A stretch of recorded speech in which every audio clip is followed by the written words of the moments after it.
क्या आपके साथ भी एक दिन में कई बार आपका बीपी बढ़ता है और कई बार लो हो जाता है?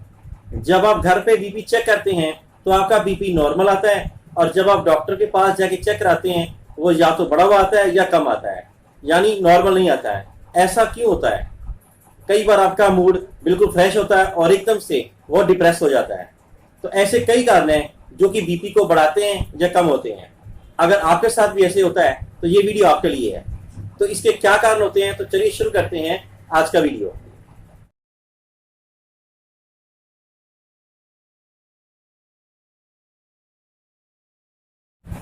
हेलो फ्रेंड्स, मैं डॉक्टर सुरेंद्र वर्मा आज आपको बताऊंगा कि एक ही दिन में आपका बीपी बढ़ता है या कम क्यों होता है।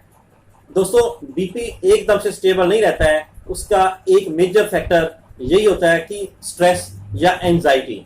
यही एक मेन कारण है जिसके कारण बीपी आपका कभी बढ़ता है या कभी लो हो जाता है।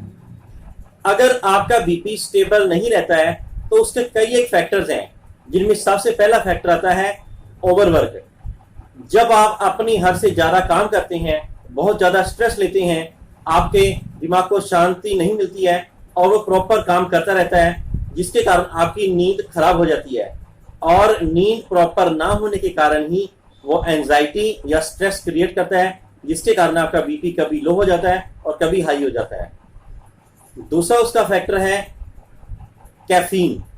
अगर आप दिन में 10 या 12 बार चाय या कॉफी पीते हैं तो इनके अंदर मौजूद जो कैफीन होती है वो आपके स्ट्रेस लेवल को और बढ़ा देगी, एंजाइटी को बढ़ा देगी। इसलिए आपको चाहिए कि आप अपनी चाय या कॉफी की क्वांटिटी को थोड़ा कम करें। दिन में 1 या 2 बार बहुत होती है। और तीसरा फैक्टर है कि अगर आप नमकीन चीज खास तौर पर जैसे चिप्स, कुरकुरे, इनका अगर इस्तेमाल करते हैं तो ये भी आपके बीपी को बढ़ाएगी, क्योंकि ये डीप फ्राइड, जिनकी वजह से हमारे अंदर कोलेस्ट्रॉल की मात्रा बढ़ती है, और कोलेस्ट्रॉल बढ़ेगा तो बीपी पक्के तौर पर बढ़ेगा।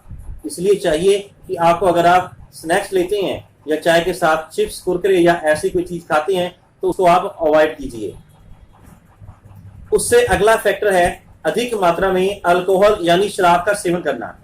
जितना आप ज्यादा शराब का सेवन करेंगे उतना आपका बीपी हाई रहने के चांसेस रहेंगे।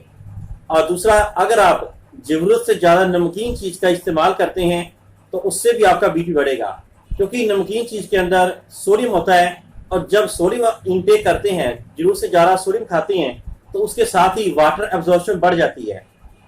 इसका मतलब है कि जितना ज्यादा नमक खाएंगे उतना ज्यादा मात्रा में वाटर हमारे शरीर में एब्जॉर्ब होगा, जो कि हमारे बीपी को बढ़ाएगा। इसलिए अगर आप नमकीन चीज ज्यादा खाते हैं तो आपके बीपी बढ़ने का चांसेस ज्यादा रहेंगे। और उससे अगला है कि अगर आप अपने खाने का टाइम फिक्स नहीं करते हैं, प्रॉपर टाइमिंग नहीं आपकी, जिसके कारण आपका खाने का समय कभी सुबह किसी समय है, दोपहर आप खाते ही नहीं है, और रात को कोई समय नहीं है, तो इस तरह से इम्प्रॉपर फूड हैबिट्स जो है वो भी बीपी को बढ़ाएंगी, क्योंकि आपका बीपी नॉर्मल न रहने के कारण आपकी बैड खाने की हैबिट भी हो सकती है। इससे अगला फैक्टर है सेल्फ मेडिकेशन, अर्थात अपनी मर्जी से बिना डॉक्टर की पर्ची के या सलाह से आप अपने दवाइयों का सेवन करते हैं, खास तौर पर पेन किलर। अगर आप अपने तौर पर पेन किलर का इस्तेमाल करते हैं तो ये भी आपके बीपी को बढ़ाएगा, क्योंकि कई एक मेडिकेशन होती हैं जो हमारे शरीर के सिंपैथेटिक सिस्टम को एक्टिवेट करती हैं, ब्रेन को स्टिमुलेट करती हैं, जो कि बीपी को बढ़ाता है। तो इसलिए अगर आप बिना सोचे समझे डॉक्टर की मर्जी के बिना पेन किलर का इस्तेमाल करते हैं तो आप रुक जाइए, अपने डॉक्टर से मिलके उनसे कंसल्टेशन करके फिर ही आप कोई पेन किलर का इस्तेमाल कीजिए।